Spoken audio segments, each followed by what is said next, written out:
नमस्कार, मैं प्रियंका राय आप सभी दर्शकों का अन्नदाता कार्यक्रम में स्वागत करती हूं। हमारे देश का किसान जन का पोषक है, वो श्रम का देवता है, अन्नदाता है। उसमें ही भारत की आत्मा निवास करती है। ऐसे ही किसानों की प्रगति के लिए हम खेती बाड़ी से जुड़ी हुई बहुत सी नई लाभकारी जानकारियां हर रोज सुबह लेकर आते हैं। तो चलिए कार्यक्रम शुरू करने से पहले देखते हैं क्या है आज के अन्नदाता में। वर्षा जल को संग्रहित करके रांची का कुल्ही गांव बना खुशहाल। टमाटर की खेती करके किसान कमा सकते हैं अच्छा मुनाफा। प्रदेश में वर्षा की अनियमितता को आप देख ही रहे हैं। कहीं अत्यधिक बारिश हो रही है तो कई जिले ऐसे हैं जिनमें बारिश सामान्य से भी कम है। ऐसे में खेतीबाड़ी के सारे काम अधूरे रह गए हैं। लेकिन ऐसी परिस्थिति में भी रांची के कुल्ही गांव के किसान खेतीबाड़ी के सारे काम आसानी से कर रहे हैं और इसका कारण है गांव के लोगों के द्वारा वर्षा का संग्रहण। जी हां, कुल्ही गांव के लोग वर्षा जल को संग्रहित करके अनेक विधियों को अपनाते हैं। चलिए कुल्ही गांव के ही किसान प्रमोद जी से जानते हैं कि उन्होंने बारिश के पानी को किस प्रकार संग्रहित किया और इसका किस प्रकार से उपयोग करते हैं। खास रिपोर्ट देखिए। पहाड़ों में पानी संग्रहण करने की कुछ पारंपरिक पर वैज्ञानिक विधियां रही हैं जो आज लुप्त हो रही हैं। यदि उनके बारे में अच्छे से समझा जाए और उन्हें आज फिर अपनाया जाए तो पानी की समस्या से छुटकारा मिल सकता है। गांव का पानी गांव में और खेत का पानी खेत में की तर्ज पर अब पहाड़ का पानी पहाड़ में की कवायद शुरू कर दी गई है। रांची के कुल्ही गांव के लोगों ने गांव में वर्षा जल को संग्रहित करने की पहल की और आज यहाँ के किसान साल भर विभिन्न फसलों की खेती करते हैं और ये सब हुआ है गांव में लोगों की पानी बचाने की मुहिम से। इसी गांव के रहने वाले किसान प्रमोद महतो ने देश के कई राज्यों में जाकर वर्षा जल के संग्रहण की तकनीक को सीखा और गांव लौटकर शासन की मदद से जल छाजन कार्यक्रम की शुरुआत की, जिससे गांव के लोग एक साथ जुड़े और पहाड़ों से बह जाने वाले वर्षा जल को एकत्रित करने की मुहिम शुरू हुई। हमारे क्षेत्र में IWMP के तहत चलने वाला प्रोग्राम जल छाजन कार्यक्रम के तहत हम लोगों ने विभिन्न प्रकार की गतिविधियों को किया है, जिसमें टॉप टू बॉटम ऊपर से नीचे अलग अलग गतिविधियों किया है। जैसे रिज लाइन्स के नीचे हम लोगों ने विभिन्न तरह का चेक बनाया, उसके लिए SCT बनाया, ST बनाया, पार्कुलेशन टैंक बनाया, गैबियन स्ट्रक्चर बनाया और उसी क्रम में फील्ड बंडिंग भी किया है और प्रत्येक खेत में 5% मॉडल बनाया है, डोभा बनाया है। यानी टॉप टू बॉटम जहाँ तक मेरा आउटलेट है उस आउटलेट एरिया तक में हम लोगों ने अलग अलग एक्टिविटी को किया है। कई जगहों पर कुआं का निर्माण किया है और कई जगहों पर कई एक्टिविटी को किए हैं, जिसके माध्यम से लोगों को रोजगार से जोड़ने का काम किया है। और यह जल, जंगल, जमीन, जानवर सभी पर 5 चीज़ों पर हम लोगों ने फोकस डालते हुए अपने इस जल छाजन का कार्य को किया है। यहाँ गांव के लोगों ने पहाड़ी और पठारी क्षेत्रों में जगह जगह पर छोटी खाइयां खोदी, जिससे वर्षा का जल प्रवाह कम हुआ और इन खाइयों में पानी इकट्ठा होने लगा, जो कि धीरे धीरे रिस कर निचली जमीन में इकट्ठा होने लगा, जिससे भूजल स्तर में बढ़ोतरी तो हुई ही, साथ ही मिट्टी का कटाव भी रुक गया। जैसे कि पहाड़ पर जो हमारे रिज लैंड है, रिज लैंड से लेकर के जहाँ आउटलेट एरिया है उस पर हम लोग अलग अलग एक्टिविटी किए हैं। जैसे कि ऊपर में कंटूर ट्रेंचिंग बनाए, स्ट्रगल कंटूर ट्रेंचिंग बनाए, पार्कुलेशन टैंक बनाए, 5% मॉडल बनाए और इस प्रकार से जो वायरल जमीन था, जो जमीन बंजर था, उस जमीन पर हम लोगों ने फील्ड बंडिंग किया। फील्ड बंडिंग के माध्यम से फिर नीचे जाकर के कंटूर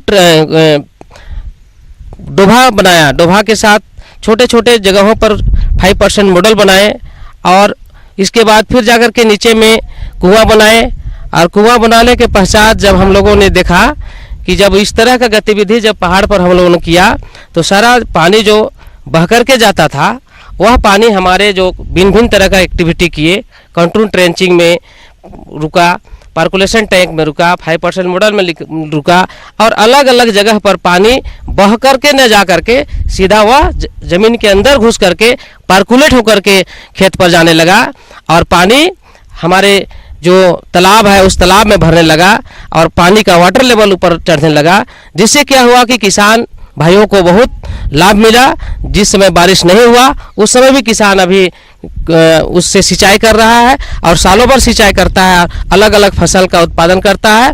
इस प्रकार हम लोगों ने देखा और अनुभव किया कि अगर इस प्रकार का गतिविधि जब हम लोग पहाड़ पर करते हैं, वाटरशेड एरिया में करते हैं, तो हमारा वाटर लेवल ऊपर आता है और किसान को सालों भर पानी मिलता है। 2009 से हम लोगों ने काम को शुरू किया और 2015 तक हम लोगों ने कई कार्यक्रम को किए हैं और आज लोगों को रोजगार के साथ जोड़ने का काम किया है। आज झारखंड में वर्षा बहुत कम हो रही है, बारिश की मात्रा बहुत कम है, उसके बावजूद भी हमारे जो एरिया पर जहां हम लोगों ने इस तरह का कार्यक्रम को किया है, वहां पर आज लोग किसान खेत में अपना खेती लगा रहा है और कई गतिविधि को हम लोगों ने किया है, जिसमें मैंगो ऑर्चर्ड भी लगाया, छोटे छोटे तालाबों में मछली पालन का कार्य भी शुरू किया। कई किसान आज मछली पालन करके अपने बच्चों को पढ़ाने लिखाने का काम कर रहा है। इस प्रकार जल छाजन के माध्यम से हम लोगों ने अपने गाँव में, गाँव के अतिरिक्त कई क्षेत्रों में लोगों को सिखाने का काम किया है और लोग हमसे कई तरह के कार्यक्रम को सीख रहे हैं। और उसके साथ साथ हम और भी कई गतिविधि करते हैं, जैसे कि मुर्गी पालन, बतख पालन जैसे और गतिविधि करके अपना रोजगार सृजन किए हैं और लोगों को सिखाने का काम भी करते हैं। पिछले जब तक वाटर शेड नहीं किए थे, वाटर शेड का काम नहीं हुआ था, तो हमारा खेत का हालत बहुत खराब था, उत्पादन सही नहीं हो पाता था क्योंकि वर्षा पर आधारित था, खेत सूख जाता था और सही से उत्पादन नहीं हो पाता था। लेकिन आज जब हम लोग वाटर शेड किए हैं, जल छाजन किए हैं, तो वहाँ से पानी ऊपर आने के कारण हम लोग जो है सिंचाई करके, जब बारिश नहीं होती है तो उसको सिंचाई करके हम लोग अपना खेत को पानी देते हैं और इस प्रकार हम लोग पूरा फसल उगा लेते हैं। और मेरे साथ साथ और अनेक किसान जो है जो इसको देख करके उस पानी का लाभ उठा रहे हैं। और इस प्रकार से जब हम लोग कर रहे हैं तो आज अभी हम लोग देखें कि गांव में भी बहुत सारा किसान जो है जिस पानी को रोके हैं, जिसके माध्यम से लोग किसान खेती करने का काम कर रहा है। ऊपर पानी जब होता है बह के नहीं जाकर के जो पार्कुलेट होकर के पानी खेत पर गया और उससे भी लोग अपना खेती कर रहे हैं। और इस गतिविधि के माध्यम से जल को रोकने का काम किया है, जो गतिविधि किए जिसके कारण जल आज हमारे पास उपलब्ध है और उसके माध्यम से लोग आज धान का खेती ज्यादा मात्रा में लगा रहे हैं। उन्होंने बताया कि वर्षा जल अब पहाड़ों से बहकर नीचे की ओर आता है, तो उसे संग्रहित करने के लिए निचले क्षेत्रों में छोटे छोटे डोभा और संग्रहण तालाबों को बनाया गया है, जिसमें पहाड़ों से रिसता जल और बहकर आने वाला जल संग्रहित होता है, जिससे भूमिगत जल स्तर में सुधार हुआ है। कुओं में भी पानी साल भर रहता है। यहाँ के किसानों ने खेतों में मेड़बंदी के काम को बढ़ावा दिया, जिससे वर्षा जल अधिक समय खेतों में रहता है। किसान भाइयों, सच तो ये है कि आज ऐसे कामों को सभी को बढ़ावा देना होगा। वक्त के साथ साथ पुराने तालाबों का गहरीकरण करना, नलकूप और कुओं का पुनर्भरण और फसलों की सिंचाई में टपक और फव्वारा जैसी उन्नत तकनीक को अपनाना होगा, ताकि कम पानी में अधिक फसलों की सिंचाई की जा सके। इन्हीं छोटे छोटे कदमों से आगामी समय में पानी को बचाया जा सकता है। किसान भाइयों, अब लेते हैं एक छोटा सा ब्रेक। ब्रेक के बाद आप सभी दर्शकों का अन्नदाता में स्वागत है। खरीफ फसलों की रोपाई बुआई का काम लगभग पूरा हो चुका है। अब कुछ दिन बाद किसान निराई में लग जाएंगे, लेकिन अभी किसान भाइयों के पास टमाटर की खेती से अतिरिक्त कमाई करने का मौका है। अगर वैज्ञानिक तरीके से टमाटर की खेती की जाए तो किसान अच्छा लाभ हासिल कर सकते हैं। आइए टमाटर की वैज्ञानिक खेती के बारे में जानते हैं। बिहार कृषि विश्वविद्यालय जिला भागलपुर के कृषि वैज्ञानिक डॉक्टर आरबी वर्मा से। आज के दिन में जो है बदलता जो जलवायु है उसमें हम टमाटर की खेती कैसे करें, इसलिए कि दिन प्रतिदिन आप देख रहे हैं तापमान में परिवर्तन हो रहा है और तापमान में परिवर्तन होने के कारण इसमें जो है प्रजातियों का चयन करना या उससे अच्छी उपज लेना एक चुनौती बन गई है। तो ऐसे समय में जब जलवायु परिवर्तन की दिशा में हम लोग बढ़ रहे हैं, उसमें हम कौन कौन सी सावधानियाँ बरतें, कौन कौन सी वैरायटी उसमें यूज़ करें कि जिससे हमारा प्रोडक्शन ज़्यादा से ज़्यादा अच्छा हो। तो हम टमाटर की खेती के बारे में बताएंगे, लेकिन इसमें जो है लगाने का समय अभी देखिए, ये जो है जो मैदानी भाग में जो शरद ऋतु का जो है उसको जुलाई से सितंबर तक उसको जो है हम लगाते हैं और पौधरोपण का समय हमारा अगस्त से लेकर अक्टूबर तक चलता है। टमाटर एक ऐसी सब्जी है जो गर्म जलवायु में ही उगाई जाती है, परंतु इसकी खेती ज्यादातर ठंडे मौसम में की जाती है। इसके सफल उत्पादन हेतु इसका तापमान 21 से 23 डिग्री अनुकूल माना गया है। लेकिन अगर हम बात करें इसके व्यापारिक स्तर की, तो उसके लिए इसका सफल उत्पादन 18 से 27 डिग्री तापमान तक होता है। अब हम बात करते हैं मृदा की। तो मृदा में आपकी जो है बलुई दोमट मृदा जो है सबसे उपयुक्त होती है, और जनरली पीएच जो होता है स्लाइटली एसिडिक से न्यूट्रल पीएच जो है इसके पैदावार के लिए काफ़ी अच्छी होती है। तो सॉइल जब भी आप सिलेक्शन करें तो उसमें जीवाणुयुक्त होना चाहिए, ऑर्गेनिक मैटर कंटेंट की मात्रा ज़्यादा होनी चाहिए, वहाँ जल निकास की व्यवस्था अच्छी होनी चाहिए, जल जमाव नहीं होना चाहिए। इन सब बातों का ध्यान रखते हुए हम मृदा का चुनाव करते हैं। किस तरह की प्रजातियों का आप चयन करेंगे जिससे आपकी फलत अच्छी हो और आपकी पैदावार अच्छी हो, आपको अच्छा से अच्छा इनकम मिल सके। इसमें जो है आप एक वैरायटी जो आपको शरदकालीन अगर लेते हैं, ठंडे जलवायु में लेते हैं, तो एक प्रजाति आपकी जो है पूसा शीतल जिसको बोलते हैं, यह गोल अंडाकार होता है। ऐसे ही दूसरी वैरायटी आपकी जो है पूसा गौरव है, पूसा उपहार है, पूसा शंकर 2 करके है। ये सब प्रजातियां आपकी जो है शरदकालीन है। शरदकालीन जब आप उगाएंगे उसमें आप लगाएंगे। और भी है प्रजातियां बहुत हैं, अर्का सौरभ है, काशी अमन और काशी विशेष जो Banaras IIBR Indian institute of vegetable research से आपका जो है बनारस इसका जो वेजिटेबल का शोध संस्थान है वहाँ से निकाली गई है। अभी नई वैरायटी है काशी अमन और काशी विशेष, इसका भी आप चयन कर सकते हैं। दूसरी अगर देखें उन्नत आपकी संकर किस्में भी हैं जिसमें आपका स्वर्ण संपदा है, काशी अभिमान है, ये सब प्रजातियाँ आप सेलेक्ट कर सकते हैं। तो इसमें कुछ प्रजाति आपकी जैसे पूसा सदाबहार है, अभी अपने यहाँ की एक वैरायटी निकाली गई है सबौर सदाबहार, यहाँ सबौर से निकाली गई है, सबौर सदाबहार है। पूसा शंकर 1 है, अर्का विकास है, ये पन टमाटर 5 है, और भी तमाम प्रजातियाँ हैं जो इससे आप लगा करके इससे जो है अच्छी पैदावार आप ले सकते हैं। बात करें बीज की मात्रा की, तो 1 एकड़ में पनीरी उगाने के लिए 100 ग्राम बीज की मात्रा का प्रयोग करें। फसल को मिट्टी से होने वाली बीमारियों और कीड़े मकोड़े से बचाने के लिए नर्सरी को बिजाई से पहले थीरम 3 ग्राम या कार्बेंडाजिम 3 ग्राम दवा को प्रति लीटर पानी में घोलकर नर्सरी को उपचारित करें। इसके बाद मुख्य खेत में नर्सरी की रोपाई करें।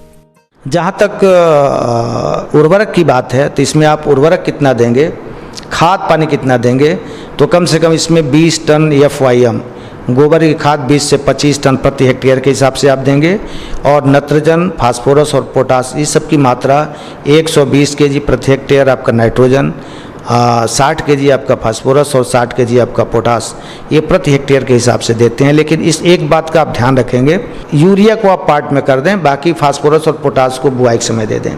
यानी 1/3, यानी 1/3 मीन्स 40 किलो आपका नत्रजन और पूरा का पूरा 60 kg आपका फास्फोरस और 60 kg पोटास आप बुआई के समय दे दें एज ए बेसल। तथा जो 40-80 kg आपका जो बच गया है नत्रजन, उस नत्रजन को पहला आप ऊपर निवेशन जो कर दें 40 से 45 दिन पे करें, और दूसरा जो है 85 से 90 दिन के बाद उसमें डाल दें, खेत में डाल दें। टमाटर की खेती के लिए खेत की जुताई अच्छे से करना जरूरी है। फसल के अवशेषों को नष्ट करें, जिसके लिए खेत की 2 से 3 तिरछी जुताई करें। उसके बाद उस खेत को 1-2 दिन के लिए ऐसे ही छोड़ दें। इसके बाद उसमें गोबर की खाद डालकर अच्छे से जुताई कर मिट्टी में मिला दें। इसके बाद खेत में टमाटर के पौधे लगाने के लिए मेड़ तैयार कर लें। मेड़ तैयार होने के बाद टमाटर की रोपाई करें। और उसके बाद से आप जो है उसमें अगर आप लगाना है तो कितनी दूरी पे आप लगाएंगे। लगाने के लिए एक बात जान लें, 60 से ज़्यादा 60 सेंटीमीटर आपकी कतार से कतार की दूरी होनी चाहिए जो सीमित बढ़वाल वाली है, और 40 सेंटीमीटर आपकी पौधे से पौधे की दूरी होनी चाहिए। नहीं, जो भी सीमित बढ़वाल वाली अगर प्रजाति लगाते हैं तो 60x40 या 45 इसी पे आप लगाएंगे। लेकिन असीमित बढ़वार वाले लगाते हैं जिसमें बढ़त ज़्यादा होती है, तो उसकी दूरी थोड़ी आप बढ़ा देंगे। वो 90 सेंटीमीटर कतार से कतार की दूरी होगी और 30 सेंटीमीटर पौधे से पौधे की दूरी होगी। तो आप इस तरह से जो है पौधे को खेत में लगा दें। जहाँ तक खरपतवार नियंत्रण की बात है, तो शुरू में किसी भी फसल में, एक टमाटर नहीं किसी फसल में इनिशियल के 30 दिन बड़े इंपॉर्टेंट होते हैं। शुरू के 30 दिन में अगर पौधे को खरपतवार से मुक्त रखिएगा तो पौधे की बढ़वाड़ अच्छी होगी। इसलिए खरपतवार के अंदर एक क्षमता होती है कि उसकी जड़ गहराई तक जाती है और नीचे से पानी, खनिज लवण सारी चीज़ों को अवशोषित करके वो बहुत जल्दी उग जाता है। तो इसके लिए आप करें कि आप कोई भी खरपतवार नाशी जो है आपको जो है, चाहे आपका पेंडिमेथालिन है तो 3.3 लीटर पर हेक्टेयर के हिसाब से आप जो है लगाने के 1-2 दिन बाद आप उसमें दे सकते हैं। ध्यान रहे कि जब लगाएं तो उसमें नमी बराबर बराबर बनी रहे। आगे और भी है खेती बाड़ी से जुड़ी हुई बहुत सी रोचक जानकारियां। यहां रुकेंगे एक और छोटे से ब्रेक के लिए। ब्रेक के बाद एक बार फिर आप सभी दर्शकों का अन्नदाता कार्यक्रम में स्वागत है। अरहर दलहन की प्रमुख फसल में से एक है। फिलहाल इसकी फसल बढ़वार की अवस्था पर है, लेकिन इस समय वातावरण में हो रहे बदलाव के कारण फसल पर कई रोगों का प्रकोप होने लगता है, जो कि इसकी पैदावार में कमी लाते हैं। ऐसे में इन रोगों की रोकथाम के लिए आप कौन कौन से उपायों को अपनाएं, इसके लिए देखिए ये खास रिपोर्ट। अरहर फसल में सबसे ज़्यादा समस्या, जो बहुत सारी बीमारियां हैं लेकिन सबसे ज़्यादा समस्या उकठा रोग की है और हमारे किसान भाई इससे बहुत परेशान रहते हैं। कई बारी वो अगर लगातार अरहर खेत में लगा रहे होते हैं तो उससे पूरी फसल सूख जाती है और उन्हें समझ नहीं आता कि ऐसा क्यों हो रहा है। जो फ्यूजेरियम विल्ट है, ये मिट्टी में जो इसके जीवाणु हैं वो उसमें रहते हैं और इस वजह से ये शुरू में ये सूखना शुरू होता है और इसके जो तने हैं वो सबसे आखिर में सूखते हैं, वो हरे रहते हैं। और अगर आप सूखने की समस्या है तो अगर इसको आप जड़ से उखाड़ेंगे तो ये बहुत आसानी से आपके हाथ में नहीं आएगा, बहुत समय लगता है इसको उखाड़ने में, बहुत ताकत चाहिए होता है। किसान भाइयों, अरहर की फसल को उकठा रोग द्वारा अधिक हानि पहुंचाई जाती है क्योंकि यह रोग फ्यूजेरियम नामक कवक से फैलता है। रोग के लक्षण साधारण तौर पर फसल में फूल लगने की अवस्था पर दिखाई पड़ते हैं और सितंबर से जनवरी महीने के बीच में यह रोग देखा जा सकता है। रोग के प्रकोप से पौधा पीला होकर सूख जाता है। इसमें जड़ें सड़कर गहरे रंग की हो जाती हैं तथा छाल हटाने पर जड़ से लेकर तने की ऊंचाई तक काले रंग की धारियां पाई जाती हैं, जिसकी वजह से पौधे बड़ी तेजी से सूखने लगते हैं और देखते ही देखते यह रोग पूरे खेत में फैल जाता है।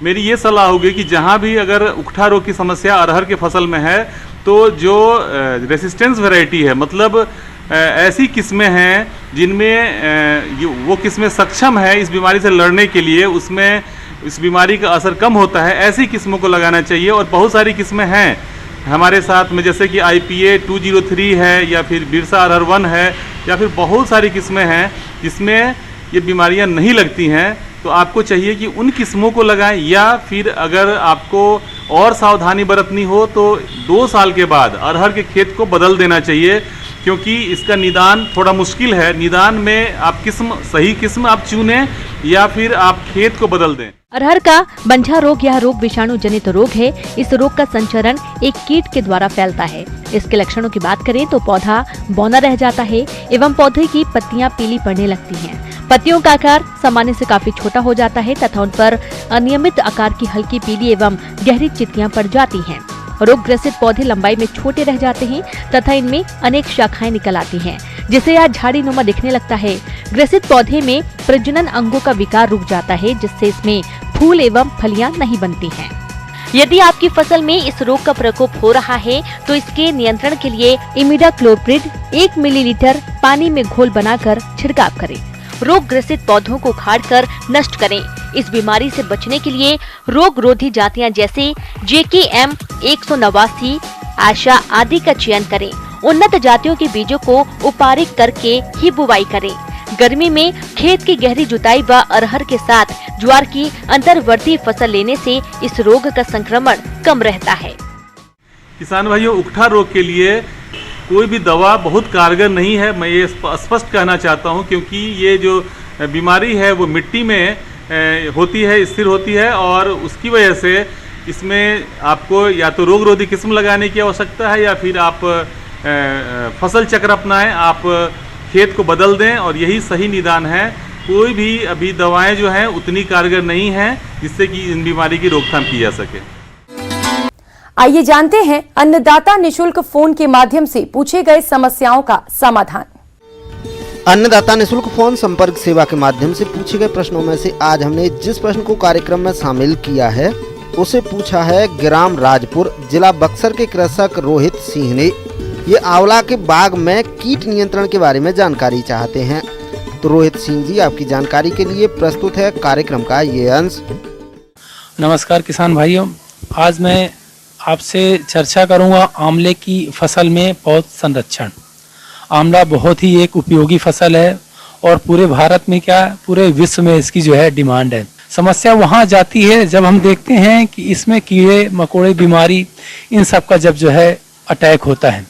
सबसे बड़ी समस्या है इंदरवेला की। जब ये किसान इससे हतप्रभ है और बहुत ही परेशान है। जब ये कीड़ा जो है रात के समय में एक्टिव होता है जब ये, और पूरी जो है उसके तने को कुतरना शुरू कर देता है और उसकी जो बीट होती है पूरा पौधे के ऊपर से लेके नीचे लड़ी बना के पूरी दिखने लगती है, उस जाली के रूप में दिखने लगती है जो भी है। इंदरवेला की बात करें तो जहाँ से इंदरवेला जो है वो रहता है जो भी है उस जगह पे छोटा छोटा कॉटन के टुकड़े ले लो जो भी है, और कोई भी इंसेक्टिसाइड ले लें बाजार में जो उपलब्ध हो, और उसमें डुबा के, नहीं हो तो मिट्टी का तेल भी होता है आजकल, कई लोग मिट्टी के तेल ग्रीस वगैरह मिला के अगर उसमें आप डाल देंगे और ऊपर से हाथ में छोटा सा लेप बना दें मिट्टी का पेस्ट बना ले जो भी है, उसमें कॉटन में डालें और मिट्टी को उसके अंदर बंद कर दें। उसके अंदर जो कीड़ा होगा जब उसको कुछ नहीं मिलेगा और उसको जो है सुगंध से जो अपना कई प्रकार के फॉजिन गैस होती हैं जो कि रिलीज की जाती है इंसेक्टिसाइड में, वो उससे जिंदा नहीं रहेगा और अंदर जो है मर जाएगा। इससे हम प्रबंधन जो है कर सकते हैं। तो इसी के साथ किसान भाइयों मैं आपसे विदा लेता हूँ। निश्चित रूप से आप हो सकता है आंवले की फसल के लिए जो भी है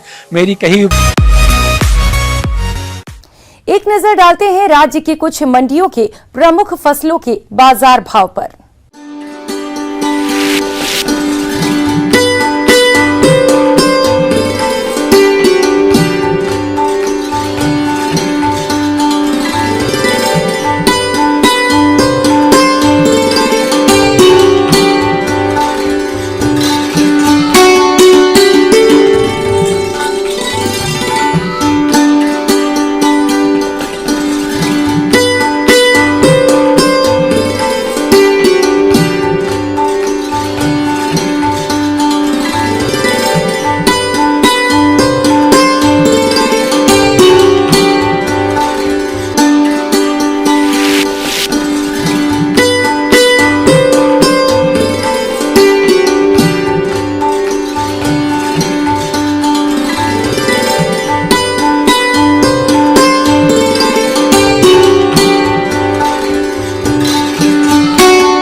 किसान भाइयों, कृषि संबंधित समस्या और सुझावों के लिए आप हमें इस पते पर संपर्क कर सकते हैं।